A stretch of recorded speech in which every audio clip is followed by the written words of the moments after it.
आज मैं एक ऐसी अचूक विधि बताने जा रहा हूँ जिस छोटी सी विधि को करने के बाद 7 दिन के अंदर कुल देवता घर में दौड़ी दौड़ी आती है और आशीर्वाद शाश्वत रूप से देने के लिए वहीं ठहर जाती है। परंपरा से बताई गई सिद्ध विधि को विधिवत अचूक करोगे तो साधकों के मुख से सुनी हुई ये विधि आपके घर को कुलदेवी की कृपा से भर देगी। और ये विधि परंपरा से रहस्यमयी बताई गई दिव्य विधि को करने के बाद कुल देवता घर में निरंतर निवास करेंगे।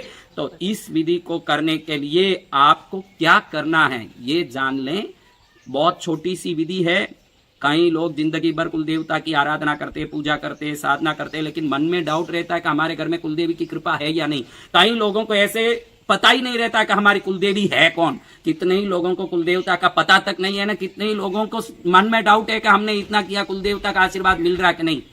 ये विधि करने के बाद जिनको डाउट है उनको भी 7 दिन के अंदर या तो सपने में कुलदेवी दर्शन देगी, या कोई शुभ काम होगा, या कोई ऐसा संकेत मिलेगा निश्चित कि हमारी इस विधि से कुलदेवी की कृपा हुई है। यह निश्चित रूप से 7 दिन के अंदर मालूम पड़ जाएगा। और जिनको कुलदेवता का पता तक नहीं है उनको भी उनकी कुलदेवता आशीर्वाद देके घर में कल्याण कर देंगे। ये विधि इतनी छोटी है लेकिन अचूक है। कहते हैं कि भाई छोटी अगर मूर्ति हो तो कीर्ति बड़ी हो, ऐसे ये छोटी सी क्रिया बड़ी कीर्ति देने वाली है। इस क्रिया को करने के पहले, इस क्रिया को हम करने के लिए छोटी छोटी चीजें इकट्ठी करनी है। मैं आपको ये प्रैक्टिकली यहाँ बता रहा हूँ। आप संकेश भाई थोड़ा इधर आए और आकर के इसको थोड़ा पकड़िएगा।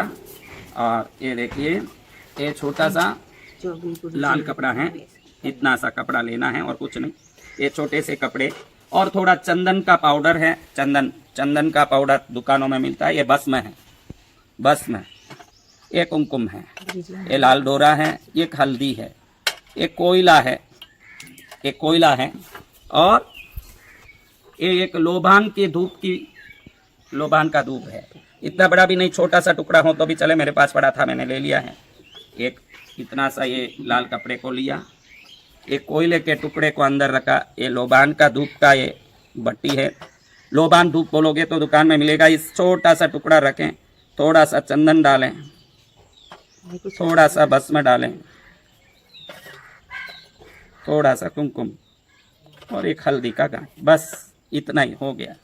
और इसको ऐसे पोटली कर लें, इसका इसे पोटली कर लें। ये लाल डोरे को लें, इस लाल डोरे से इसको आप अच्छे से बांध लें ऐसे। आपको वापस बता देना चाहता हूं कि करोड़ प्रकार के अलग अलग क्रिया करने से अच्छा है अपने घर में कुलदेवता का आशीर्वाद शाश्वत रूप से बन जाएं तो किसी दूसरी क्रिया की जरूरत ही नहीं है। क्योंकि जिस घर में कुलदेवता मजबूत रूप से बैठे हों तो उस घर को कोई भी किसी प्रकार से तकलीफ नहीं दे सकता। अगर कोई कुलदेवता को बांध दिए हों, इस कारण से घर में परेशानी हो, तो वो बंधे हुए कुलदेवता को भी मुक्त करने के लिए ये विधान बहुत ही लाभकारी है। वो कुलदेवता जागृत होकर आपका सब कल्याण करने लगते हैं। तो ऐसा महिमामय आपको ये क्रिया है। खाली देखिए, ऐसे हमने इसको डोरा बांध दिया है। खाली एक गांठ इसलिए दे रहा हूं कि वो खुल न जाए, अच्छे से बन जाए। इसको कौन बांधना है तो घर के पुरुष सबसे बड़े जो हैं वो बांध सकते हैं, या बेटा है तो बेटा बांध सकता है। पुरुष ही बांधना, स्त्री नहीं बांध सकती है। घर में पुरुष ही बांधना है। कोई बड़ा आदमी है घर का सबसे बड़ा, वो बांध सकता है, या बेटा बांध सकता है। कब बांधना तो शुक्ल पक्ष की अष्टमी सर्वोत्तम है, पूर्णिमा, या शुक्ल पक्ष का आपके कुल देवता की तिथि कौन सी है उस तिथि में बांधे। तो हर एक कुल देवताओं की अलग अलग तिथि होती है। किसी की एक कम पहला दिन शुक्ल पक्ष का, किसी का पंचमी, किसी का अष्टमी, किसी का नवमी।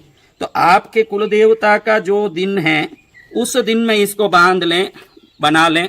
उसी दिन में इसको अपने घर के मुख्य दरवाजे के पीछे अंदर बांधना है। आपको एक रहस्य बताऊं कि पूरे घर में, एक घर बनाते हो आप तो उस घर में अलग अलग जगह पर अलग अलग देवों का स्थान होता है। जैसे नैऋत्य कोण है तो कुबेर देव का वो स्थान है, वायु कोण है तो उसमें अश्विनी कुमारों का स्थान है, वायु कुमार का स्थान है, पश्चिम का दिशा है तो जल का स्थान है वो वरुण कुमार का स्थान है। ऐसे विभिन्न स्थानों में घर के दरवाजे के मुख्य दरवाजे के अंदर ऊपर जो अपने घर के दरवाजे के बारोद के ऊपर का जगह है, ये घर की कुलदेवी का जगह है और अष्टलक्ष्मियों का जगह है। उस जगह इसको बांधते ही कुलदेवी जान लेती है कि मुझे घर वाले बुला रहे हैं, तो तुरंत वो आके आशीर्वाद देके वहां निवास करने लगती है। इस गांठ का ये सबसे बड़ा रहस्यमय विधि है। इसको शुक्ल पक्ष के आपके कुलदेवता के तिथि में बांधे, 7 दिन के अंदर दरिद्रता भागेगी, दुख भागेगी, संकट भागेगा। देखो, साधक कुछ भी बोलते हैं तो मात्र जन कल्याण और लोक कल्याण के लिए बोलते हैं।